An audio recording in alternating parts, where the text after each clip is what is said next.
아시나요? 오늘은 좀 졸리신가요? 하와이도 가고 싶죠? 전 가고 싶습니다.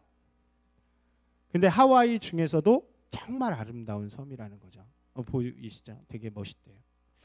근데 지금은 많이 개발이 되어지고 또 이렇게 관광지로 되어졌는데 한 20, 30년 전, 40년 전만 해도 정말로 어렵게 사는 3만 명이 굉장히 어렵게 살아가는 그런 곳이었다고 합니다. 1950년대만 해도 찢어지게 가난해서 신생아들은 온갖 어려운 환경 속에서 성장해야 하는 그런 곳이었습니다. 원주민들이 살고 있었기 때문에 원주민은 항상 보호의 대상이죠. 보호의 대상이라는 게 좋은 게 아니에요. 일을 안 해도 돈을 받으니까 이 사람들이 대부분 타락을 하게 됩니다. 그래서 항상 술을 먹고 알코올 중독자가 많아지고요. 마약을 하게 되고 보니까 이게 작전이더라고요. 제가 가서 보니까. 근데 여기도 그런 환경 속에 놓여져 있었기 때문에 너무나도 안 좋은 환경 속에 있던 거죠. 대부분의 아이들이 그런 환경 속에서 자라납니다. 범죄자나 알코올 중독자 혹은 정신질 환자인 부모 밑에서 자라난다는 거죠. 10대 미혼모 이런, 그리고 심지어는 뭐 버려진 아이들도 많은 그런 곳이었다고 합니다. 1955년에 한 해 동안 카우아이 섬에서 833명의 신생아가 태어나게 됩니다. 미국의 의사와 학자들이 이 섬을 가지고 이제 한 가지 연구를 하기 시작한 거예요. 그러니까 대대로 계속 그런 역사 속에서 자라왔기 때문에 과연 이 아이들이 어떤 요인 때문에 또 나쁜 상태로 자라날 수밖에 없는가. 그것을 아주 장기 프로젝트로 연구를 하게 된 거죠. 30년, 20년, 30년을 두고 그 뒤에 이 아이들이 진짜 나쁜 놈이 돼야 돼요. 그죠? 그 나쁜 놈이 된 이유를 역추적해서 알아본다는 거죠. 어떤 요인이 나쁜 사람이 되는가. 그 중에서 심리학자 중에서 에이미 워너라는 사람이 그 중에 아주 고위험군, 그러니까 정말 그 중에서도 더 상황이 안 좋은 201명의 아이들을 대상으로 연구를 진행합니다. 그런데 참 이상한 결과가 나오기 시작하는 거예요. 그 중에 한 아이가 마이클이라는 아이가 있는데 이 아이는 엄마가 16살, 아빠가 19살 때 이제 미혼모의 아들로 태어나게 된 거죠.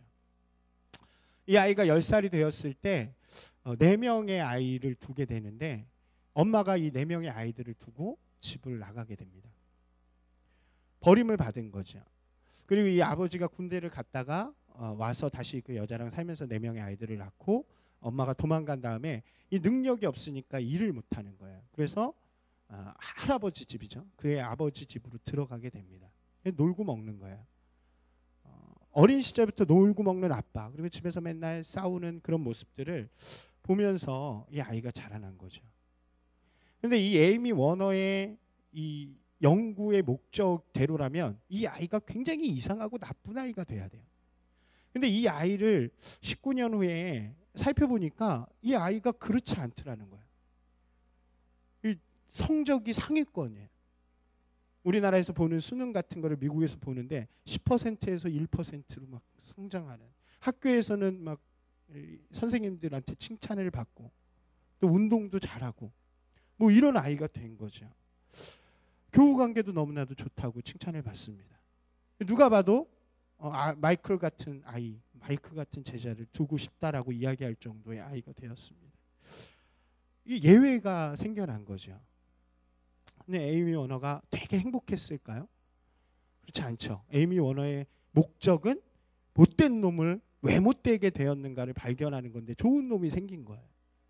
근데 재밌는 건 201명의 아이들의 연구를 하면 할수록 예외군이 점점 많아지더라는 거예요. 201명 중에 놀랍게 70명의 아이들이, 72명, 정확하게는 72명의 아이들이 아무런 문제 없이 너무나도 밝게 건강하게 자라났다는 거죠. 이걸 가지고 이제 2대1 법칙이라는 걸 만들게 되더라고요. 그러니까 어떤 환경 중에서도 3분의 1의 아이들은 밝게 자랄 수 있다.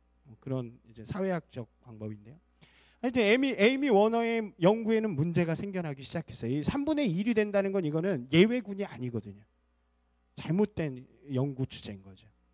그래서 연구 주제를 과감하게 바꿨습니다. 이렇게 열악한 환경, 정말 어려운 환경 중에서도 어떻게 이 아이들이 밝게 그리고 건강하게 그리고 훌륭하게 자랄 수 있었는가, 그 이유가 무엇인가를 주제로 바꾸게 된 거죠. 그리고 그 아이들 72명의 아이들을 다시 한번 샅샅이 훑어보기 시작합니다. 어렵고 힘들고 좋지 않은 환경에서 어떻게 그 환경을 극복하고 좋은 아이들이 될 수 있었는가, 그것을 이제 연구한 다음에 내놓는 단어가 회복탄성력이라는 단어예요. 들어보셨을지 모르겠어요. 그러니까 어려움 중에서도 다시 그 어려움을 딛고 이렇게 뛰어오를 수 있는 능력, 뭐 이렇게 표현을 하기도 하는데요. 그 72명의 아이들을 연구를 해봤더니 공통적으로 드러나는 것이 있었다는 거예요. 그게 뭐냐면 첫 번째로는 자신을 끝까지 믿어주는 한 사람이 있었다는 거죠. 어렵고 힘든 상황 속에서 자신을 끝까지 믿어주고, 너는 특별하단다, 너는 정말 훌륭한 사람이 될 수 있단다, 너는 존귀한 사람이란다를 끝까지 이야기해주는 한 사람이 반드시 그 삶 속에 있었다는 거예요. 한 사람이. 그 72명의 삶 가운데. 마이클에게는 누가 그런 사람이었냐면 아버지는 그러지 못했어요. 그러니까 할아버지가. 아들은 그렇게 구박하면서 그 손자였던 마이클한테는 계속해서 너는 괜찮아, 너는 좋은 사람이 될 수 있어, 너는 이 환경에 있지만 너는 특별한 사람이 될 수 있어, 그러면서 끝까지 믿어주면서 그렇게 나아갔다는 거죠. 그러한 믿음과 신뢰가 마이클의 자존감에 영향을 주고 마이클이 자라나는데 그 환경을 돌파할 수 있는 그런 원동력이 되었다는 것입니다. 그리고 동일하게 있는 또 한 가지가 뭐냐면, 그러한 정서적인 안정을 바탕으로 건강한 인간관계를 맺는 능력이 이 아이들한테 있었다는 거예요. 어린 시절부터 이 72명의 아이들은 보니까요, 다른 사람과의 관계를 친밀하고 존중함을 가지고 맺을 수 있는 능력이 있었어요. 다른 사람을 소중히 여길 줄 알았고요, 그 사람과의 관계 속에서 그 사람에게 지켜야 할 룰을 잘 지키면서 살아왔다는 거죠. 다른 사람을 소중히 여기는 것을 우리가 사랑이라는 단어로 많이 표현하고요, 룰을 잘 지킨다는 것을 존중이라고 표현할 수 있을 것 같아요. 이렇게 이야기할 수 있겠죠. 다른 사람을 사랑하고 존중함을 통해서 다른 사람과 소통할 수 있는 능력이 키워졌다는 거예요, 어린 시절부터. 그리고 그러한 소통의 관계는 그들에게 환경이 아니라 사람 관계를 통한 가치를 바라볼 수 있는 능력을 갖겠다는 거죠. 지금 저랑 소통이 되고 있으시죠? 네, 되게 중요한 이야기예요. 이 실험에서는 그걸 이야기해요. 제가 이 설교를 준비하면서 실은 이게 제가 수요일부터 설교를 막 준비하면서 예화를 막 찾다가 봤는데, 수요일 날 갑자기 수요 설교를 하라 그래가지고 이 예화를 중간에 썼어요. 한번. 수요일 날 오신 분 계신가요? 네, 그 다음에 더 엑기스가 나왔어요. 제가 이 이야기들을 보면서 느낀 점이 있었어요. 첫 번째는 뭐냐면, 모든 것에는 원인과 그에 따르는 결과가 있다는 거예요. 반대로 이야기하면 모든 결과에는 요인이라는 게 있다는 거죠. 결과가 아닌 원인과 요인에 집중해야 올바른 길을 갈 수 있다는 거예요. 근데 사람들은 어떻습니까? 결과에 집중하죠. 열매를 따먹으려고 하는 마음은 있는데 왜 그 열매가 맺혀지는가에 대해서는 잘 모른다는 거죠.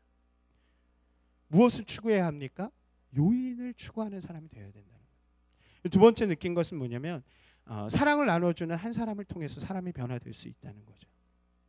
나를 끝까지 믿어주는 한 사람이 있을 때 우리는 그 사람을 위해서 살 가치를 생각하게 되죠. 누군가 여러분을 끝까지 믿어주면 좋지 않겠어요? 근데 진짜 그리스도인, 진짜 특별히 그리스도인이 가치 있게 살아갈 수 있는 이유가 여기 있다고 저는 생각해요. 왜 그렇습니까? 하나님께서 우리를 너무 사랑하시잖아요. 하나님께서 끝까지 우리를 믿어주시잖아요. 하나님께서 나를 포기하지 않으시고 예수 그리스도 아들을 보내서 우리를 구원해 주셨잖아요. 우리가 그거를 알고 믿으면 우리는 가치 있는 사람이 될 수밖에 없다는 거죠. 여러분 주변에 그런 사람 없다고 너무 외로워하지 마세요. 주님이 계시잖아요. 외로운 사람은 나한테 와. 좀 이상하다. 하여튼 예수님이 계시잖아요. 이게 너무나도 중요한 한 이야기죠. 믿음은 가치가 있는 거예요. 그리고 마지막 세 번째, 이게 정말로 중요한 건데, 건강한 관계는 아까 말한 것처럼 사랑과 존중을 통해서 이루어진다는 거예요. 건강한 관계성을 가지는 가장 중요한 요소. 하나는 사랑, 하나는 존중이에요. 사랑은 무엇입니까? 그 사람을 있는 그대로 받아들이는 마음. 사람에 대해 가질 수 있는 친밀함, 소중함. 이것이 바로 사랑입니다. 사랑에 대한 것을 정의를 해드리려고 찾아봤는데 제대로 정의해놓은 데가 하나도 없어요. 다 그냥 두리뭉실해요. 그래서 생각했어요. 사랑은 두리뭉실한 거다. 근데 그 사람을 하고 친하고 짓고 좋은 게 사랑이에요. 그냥 너무 좋아. 근데 제가 고민하다가 한 단어를 생각해냈어요. 그러니까 그거를 설명할 수는 없지만 반대 거를 이야기하면 설명이 좀 될 것 같아요. 그게 뭐냐면 사용이라는 단어예요. 사랑의 건너편에 있는 게 사용이죠. 여러분, 우리가 관계를 가질 때요, 사랑과 사용을 잘 구분해야 돼요. 사랑은 무엇입니까? 그 사람을 그대로 갖는 친밀감이에요. 근데 사용은 나의 유익이나 무엇의 이익을 위해서 그 사람과 관계를 맺을 때 그게 사용이죠. 이 시대의 많은 관계들은 사용하는 관계들이 참 많은 것 같아요. 대부분 그런 것 같아요. 내가 필요한 무엇인가를 위해서 사람을 만나게 되죠. 사람과 관계하는 거죠. 나의 이익을 위해서 맺는 것을 우리가 그래서 인간관계라고 표현해요. 사랑의 관계 이렇게 표현 안 하죠. 저 사람이 인맥이 좋아. 그러면은 그 사람이 다 사랑하는 게 아니라 무엇인가 나에게 이익을 줄 사람들을 발견하는 거예요. 그 반대편에 있는 게 사랑이라고 보시면 돼요. 무엇의 이익이 아니라 그냥 그 사람이 좋고 그 사람과 가까이 하고 싶고, 이것이 바로 사랑이죠. 우린 그리스도 안에서 다 사랑으로 묶여져 있는 사람들이잖아요. 졸리니까 옆 사람들한테 한번 인사합시다. 사랑합니다.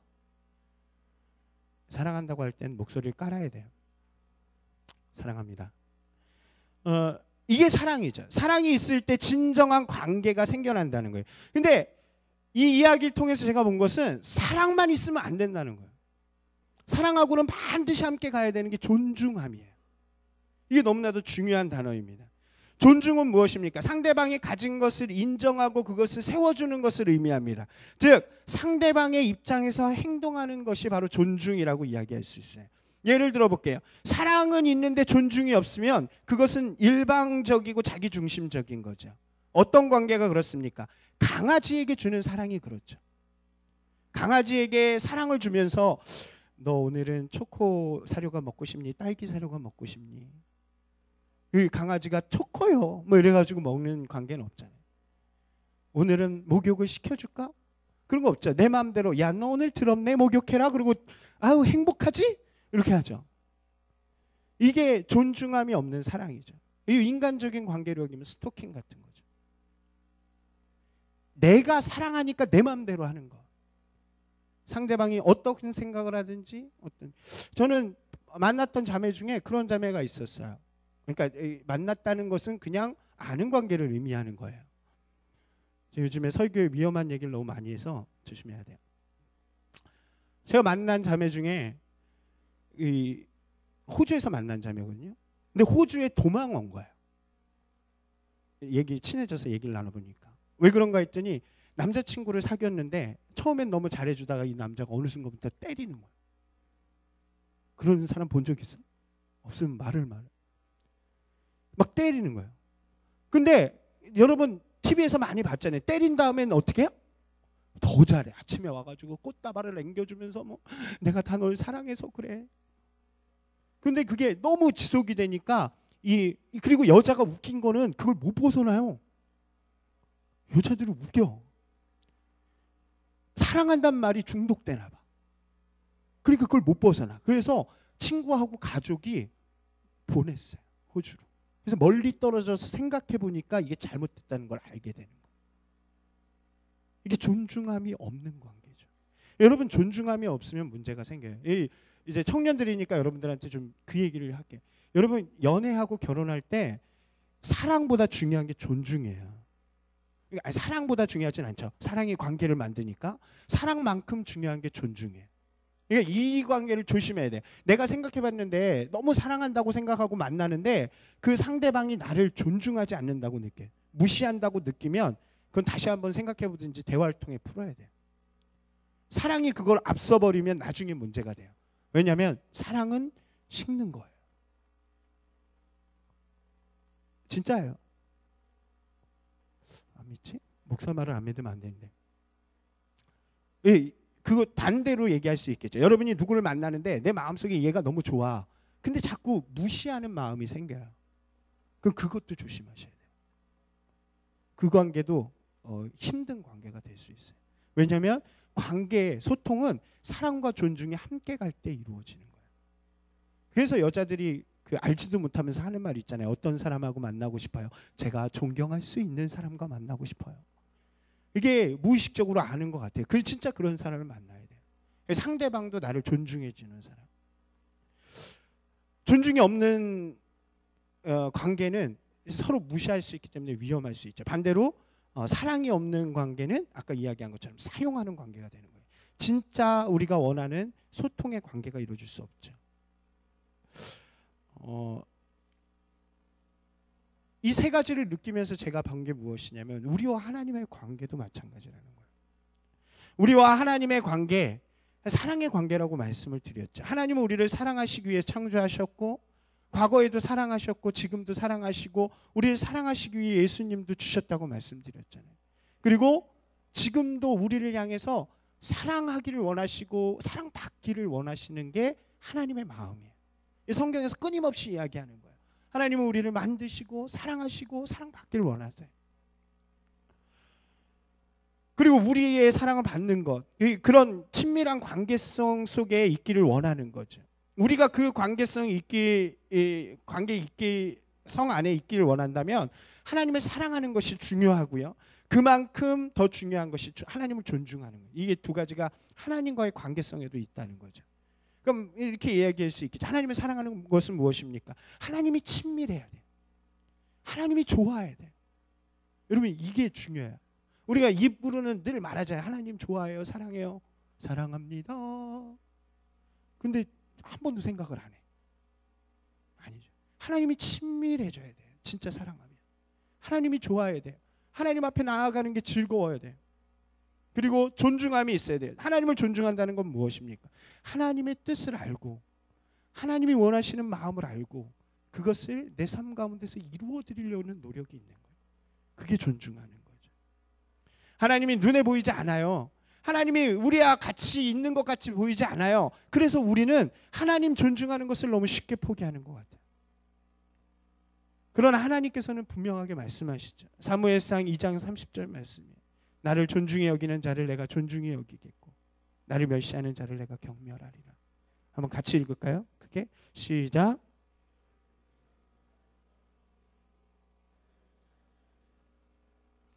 불의 전차라는 영화에서 나온 이야기 중에 한 대목이죠.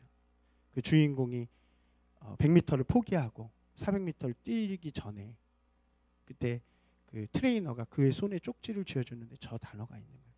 그 사람은 몰랐던 것 같아요. 성경에 나오는 말인지. 그냥 어떻게 되냐면 올드북, 오래된 책에 이런 이야기가 있다더라. 그러면서 주는 한 구절인데 바로 이 말씀이죠.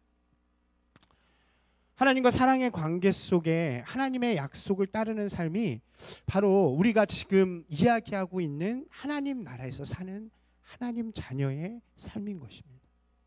여러분 이 부분을 잘 이해하셔야 구약을 이해할 수 있고 사사기를 이해할 수 있어요.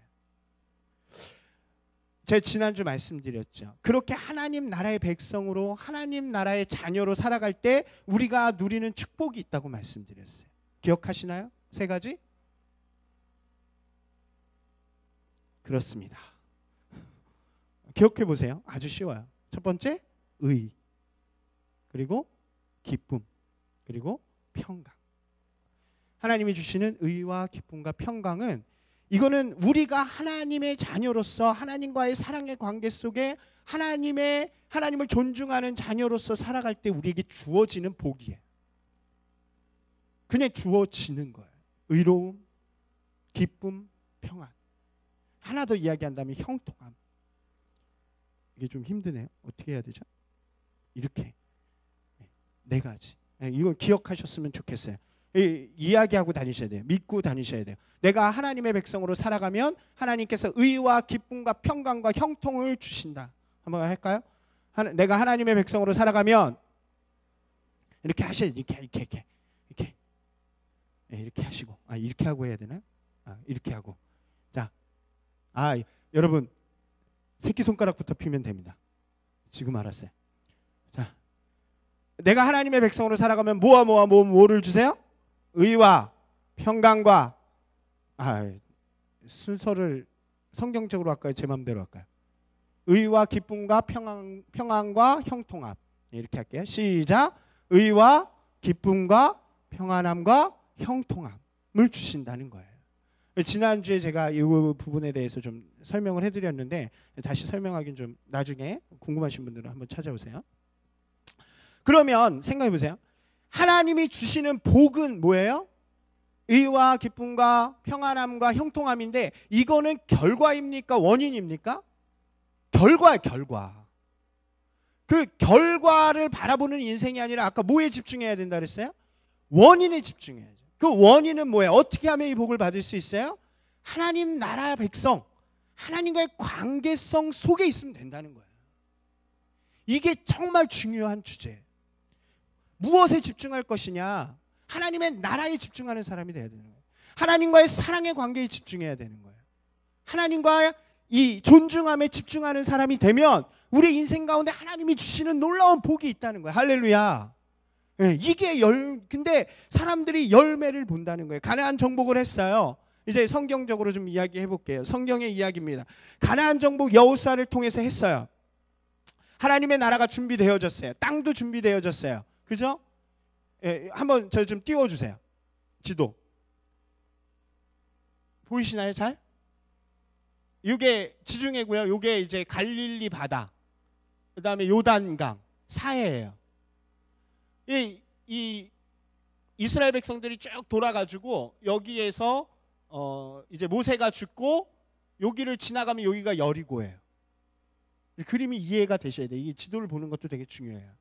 요단강을 건너서 여리고성을 치고 그 다음부터 여기를 다 정복한 거예요. 요단강 동편에 므낫세 갓, 그러니까 므낫세 반지파, 갓, 르우벤 지파가 먼저 자리를 차지했어요. 그리고 나머지 지파들이 여기를 다 먹는 거예요. 여기가 유다 지파가 제일 크죠. 유다 지파가 제일 크고 여기가 므낫세 반지파. 다는 여기 조금 줬는데 나중에 여기로 올라가요. 이제 이게 사사기에 다 나오는 이야기들이에요. 땅을 이렇게 먹었어요. 이 지역이 이제 하나님의 나라가 된 거예요. 이 사람들이 다 정복하고 땅을 나눠 가졌어요. 이제 이들은 어떻게 살아가면 됩니까? 하나님의 사랑 안에서 그 안에서 살아가면 돼요. 하나님하고 사랑하면서 살아가면 돼요. 그럼 하나님이 뭘 줘요? 복을 주시는 거예요. 평안을 주시는 거예요. 기쁨을 주시는 거예요. 형통함을 주시는 거예요. 이게 하나님 나라에서 살아가는 거예요. 근데 문제가 생겼어요. 더 이상 이제 정복하지 않아도 돼요. 이제는 어떻게 살면 돼요? 편하게 살아가면 돼요. 익숙해지기 시작했어요. 편안함이 당연해졌어요. 그리고 시간이 지나가면서 무엇을 잊냐면 하나님과의 관계성을 잊어버리기 시작하는 거예요. 그럼 뭐만 남습니까? 복만 남는 거예요. 복을 받는 인생이 아니라 복을 추구하는 인생이 되기 시작했어요. 여러분, 익숙함이 주는 패단이 있어요. 너무 익숙해지잖아요. 그럼 감사함을 잊어버리죠.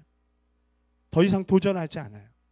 열정이 식혀집니다. 이게 편안한 사람이에요. 우리 신앙도 마찬가지예요.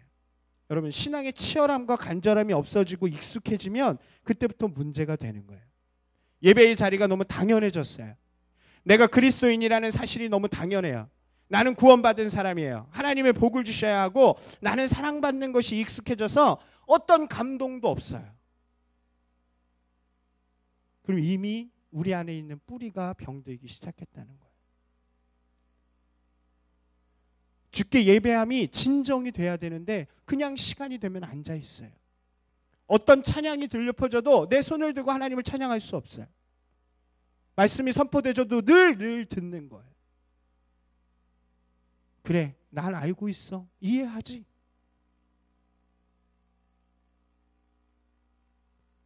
이때 함께 오는 게 타협이라는 단어예요. 내 삶에 적당한 죄질과 타협하기 시작합니다. 늘 드리는 예배인데 이번 주 한 주 안 드리면 어때? 시험은 늘 없잖아. 내가 죄를 지어도 큰 문제가 일어나지 않아요. 여러분, 교회 안 나온다고 여러분 삶에 갑자기 교통사고가 생깁니까? 안 나요. 여러분들이 죄를 져도 내 삶에 아무 문제가 없다고요.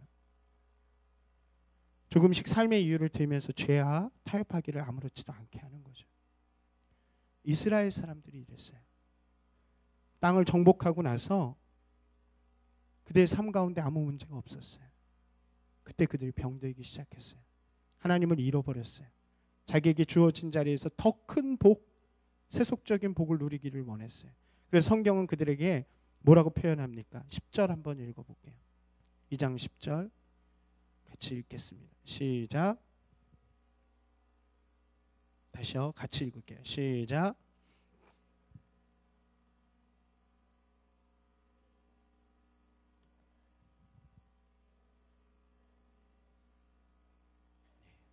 그 후에 일어난 다른 세대라는 말을 쓰는 거예요. 여호와를 알지도 못하고 여호와의 행하신 일을 알지 못한다고 이야기합니다. 여러분, 이들이 알지 못했을까요? 이들이 광야에서 헤매던 일을 모를까요? 요단강을 건너온 일을 모를까요? 여기를 전쟁한 걸 모를까요? 우리가 이렇게 인지하는 알고 모르는 걸 이야기하는 게 아니에요. 이들이 모르는 것은 마음의 관계예요. 하나님이 진짜 살아계심을 모르는 거예요. 경험하지 못한 거예요. 이들은 하나님과의 사랑의 관계를 잊은 세대예요. 이들에게 중요한 것은 무엇입니까? 관계가 아니라 이제 자기에게 주어진 복이었어요. 내가 이곳에서 어떻게 하면 행복하게 살 수 있을까? 나를 행복하게 할 수 있는 것이 과연 무엇일까? 복이 변질되기 시작했어요. 하나님이 주신 복이 이제 물질적이고 세속적인 복으로 바뀌기 시작했어요. 그래서 일어난 일이 있어요. 13절에 볼게요. 뭐라 그래요? 곧 그들이 여호와를 버리고 누구를 섬겨요? 바알과 아스타롯을 섬겼대요. 이건 좀 지식이 필요해요. 다른 신들을 찾았는데요. 자신을 구원해 줄 것 같은 보이지 않는 하나님이 아니라 보이는 신을 찾기 시작한 거예요. 하나님은 안 보이시잖아요. 그러니까 답답해. 나는 더 좋은 복을 누려야 되는데. 그리고 눈을 돌려보니까 옆에 있는 민족이 섬기는 아주 바알이라는 괜찮은 신이 있어요. 바알은 태양신이고요. 땅의 신이에요. 풍요의 신이에요.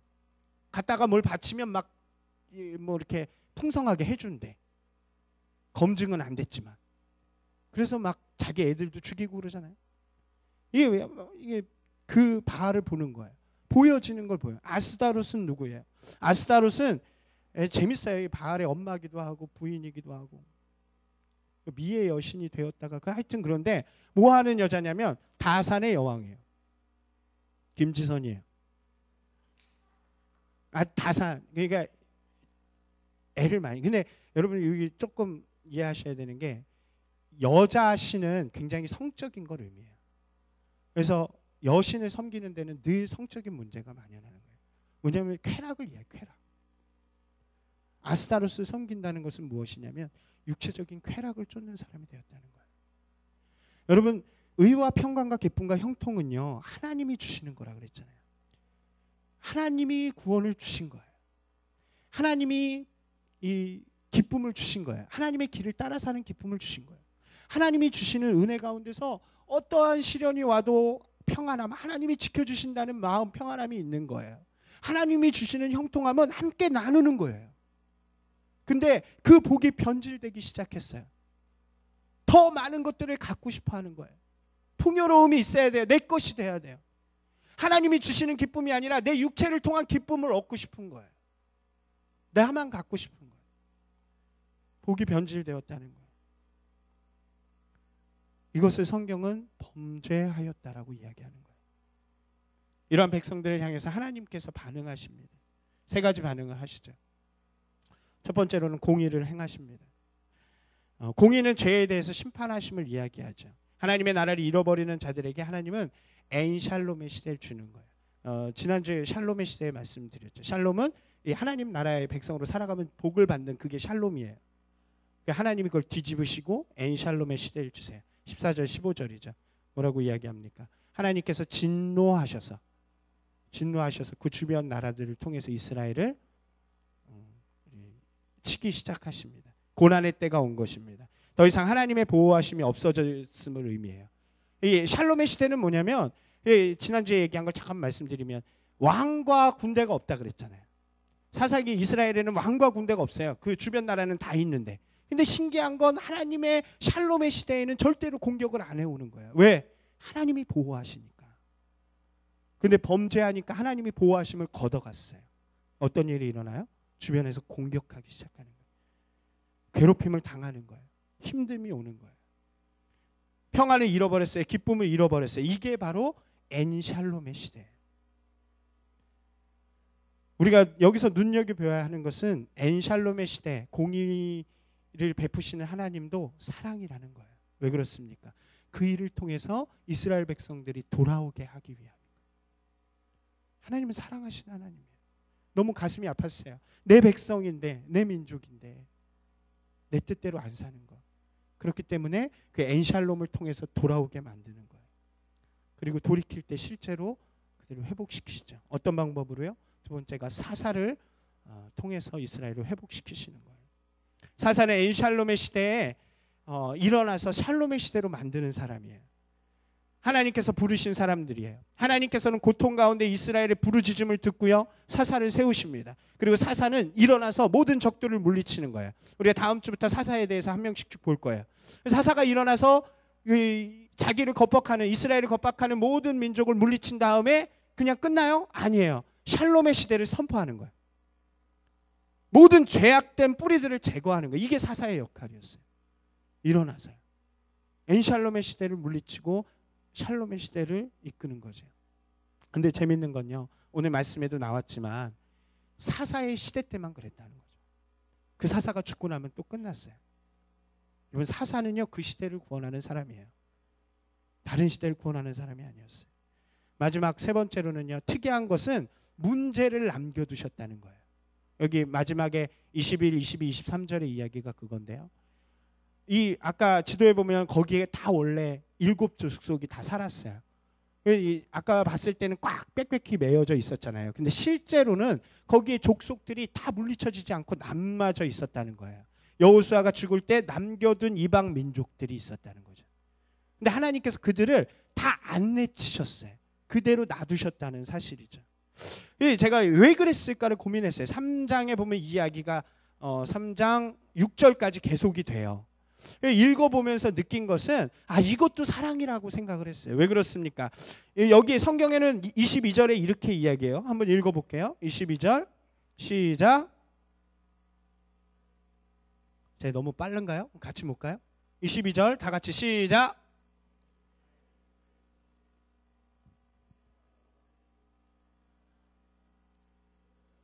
네. 여기 성경에는 시험하기 위해서 하셨다는 거예요. 근데 그 시험한다는 게 야, 너 안 따르면 죽어, 따르면 이게 아니라 하나님께서는 그 이방인들을 통해서 이스라엘 사람들이 계속 깨어있기를 원하시는 거예요. 익숙해서 그냥 머물다가 하나님을 배신하는 인생이 아니라, 너무 편안해가지고 하나님의 사랑을 잊어버리는 인생이 아니라 주변에 문제를 남겨둠을 통해서 그 문제를 통해서 하나님께 늘 부르짖는 사람이 되게 하시겠나요? 그게 바로 하나님의 사랑이었다는 것을 제가 이것을 보면서 느꼈어요. 하나님께서 사사시대를 시작하면서 세 가지 보여주셨다 그랬죠. 공의로우신 하나님, 샬롬과 엔샬롬을 주시는 거예요. 그리고 엔샬롬의 시대에 회개케 만드신 거예요. 그리고 그 중심에 누굴 세워요? 사사를 일으키셨어요. 그 다음에 계속적인 자극을 통해서 이스라엘이 계속 하나님의 백성 되도록 만드셨어요. 그럼 우리에게도 동일하게 이야기할 수 있겠죠.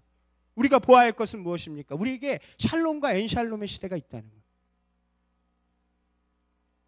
우리에게도요, 하나님을 따르는 시대가 있고 하나님을 따르지 않아서 오는 어려움과 두려움의 시대가 있어요. 여러분 어떠세요? 엔샬롬의 시대에 살아가십니까? 샬롬의 시대에 살아가십니까? 하나님께서 우리에게 원하시는 건요, 하나님 앞에 서라는 거예요. 두려울 수 있어요. 어려움이 올 수 있죠. 엔샬롬이 우리 가운데 있을 수 있어요. 그때 어떻게 하라는 거예요? 하나님께 부르짖음으로 나아오라는 거예요. 사랑하는 여러분, 하나님께 나오십시오.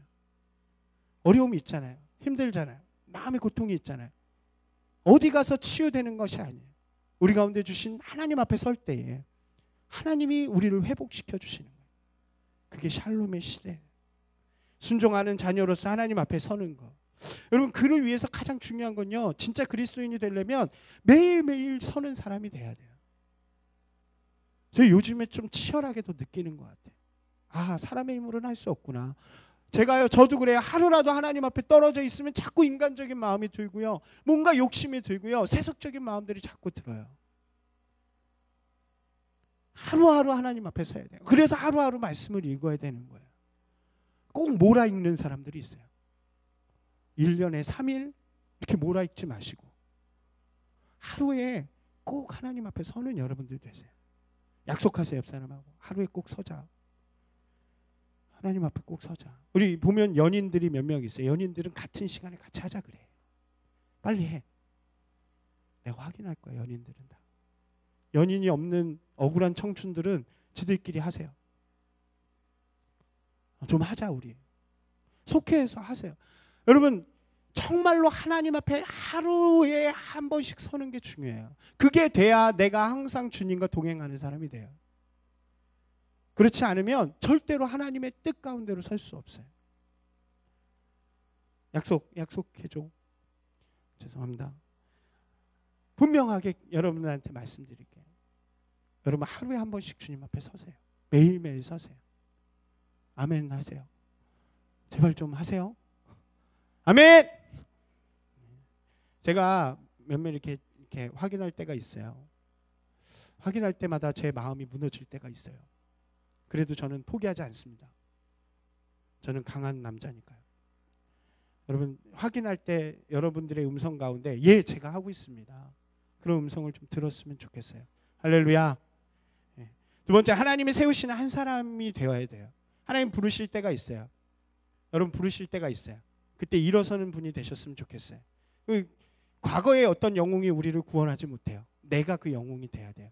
근데 꼭 이런 사람이 있어요. 같이 여디디아를 위해 기도합시다. 여디디아를 위해 헌신하는 사람을 세워주세요. 그럼 세워주세요. 나는 아닙니다.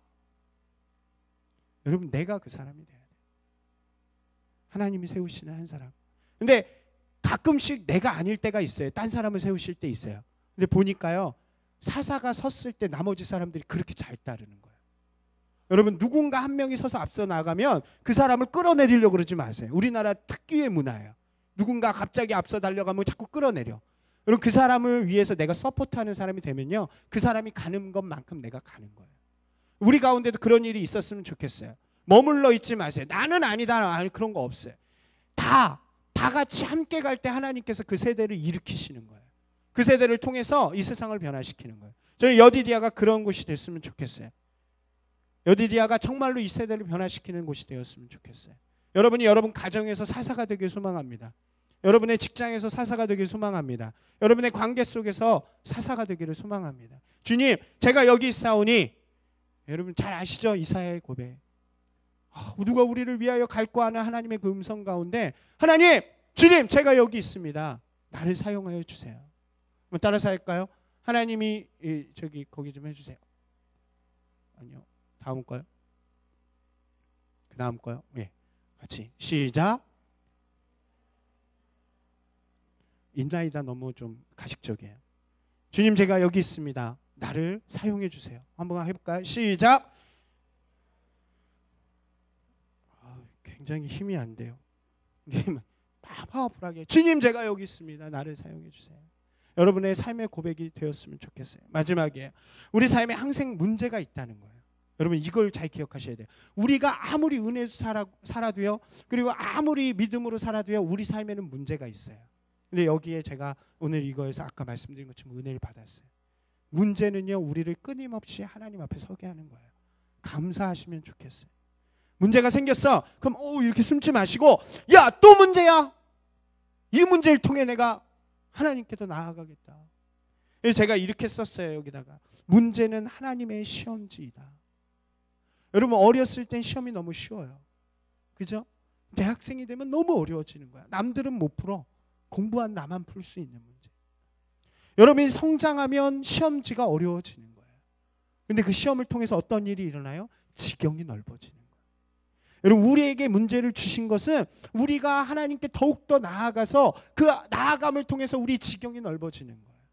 예전에는 나 혼자 챙기기도 어려웠어. 내 가족 챙기기도 어려웠어. 근데 문제들을 자꾸 풀어나가다 보니까 이젠 세계를 품는 사람이 되는 거예요. 이게 바로 하나님께서 우리에게 주신 문제의 답안이에요. 여러분 문제가 있을 때 두려워하지 마세요. 걱정하지 마세요. 이길 힘도 하나님께서 주셨어요. 해답도 이미 우리에게 주셨어요. 할렐루야. 그 문제를 딛고 일어나서 여러분의 지경이 넓어지는 귀한 여러분들 되시기 바랍니다. 세계를 품으세요. 늦지 않았어요. 제가 한 3년 전만 해도 청년들은 3개는 못 품겠다 그랬는데 품읍시다. 뭐 3개 품는 게 뭐 어려워요. 할렐루야. 이런 얘기할 땐 좀 아멘 막 이래야 되는 거 아니에요?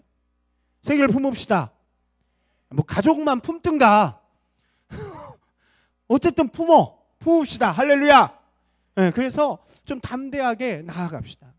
사사기를 보면 답답해져요. 그러나 사사기를 통해서 설교하면 마음이 풍성해져요. 왜요? 하나님께서 그렇게 하실 거니까. 할렐루야. 여러분들 이 말씀을 통해서 하나님께서 주시는 귀한 음성, 그리고 담대한 음성, 그리고 하나님 앞에 온전히 서서 나아가는 하나님의 나라를 이 땅 가운데 이루어가는, 그래서 하나님이 주신 복을 마음껏 누리는 귀한 여러분들 되시기를 주님의 이름으로 축원합니다. 함께 기도하겠습니다. 말씀을 기억하시면서 여러분들이 기도하셨으면 좋겠어요. 여러분 어느 곳에 있습니까? 혹시요 여러분 마음 가운데 익숙함이 물들어 있다면 이 시간 좀 주님 앞에 나왔으면 좋겠어요. 그 익숙함으로 인해서 세상의 것이 자꾸 보이고 하나님의 사랑하는 관계가 멀어져 있다면 여러분 마음 가운데 하나님을 부르주셨으면 좋겠어요. 하나님 제 마음을 고쳐주세요. 여러분 마음 가운데 엔샬롬의 시대가 와서 너무나도 힘들고 어려움 가운데 있다면 주님을 붙드셨으면 좋겠어요. 주님께서 여러분을 통해서 샬롬의 시대를 회복해 주실 거예요. 여러분에게 복 주실 거예요. 이미 주셨어요. 하나님 제가 그거 누리는 자녀 되게 해주세요. 나의 삶의 자리에서 이 엔샬롬의 시대에 나를 사용하여 주세요. 내가 일어나서 이곳을 샬롬의 시대, 하나님의 나라로 만들어 나아가겠습니다. 하나님 저와 함께 해주세요. 제가 쓰임받는 인생 되게 해주세요. 저에게 가정 주세요. 저에게 직장 주세요. 저에게 세상을 주세요. 제가 품고 나아가도록 하겠습니다. 정복하는 인생 되겠습니다. 나의 발걸음 닿는 그곳이 하나님의 나라 되게 하겠습니다. 여러분 좀 간절하게 여러분의 마음을 두고 주님 앞에 기도하며 나아가도록 하겠습니다. 함께 기도합니다.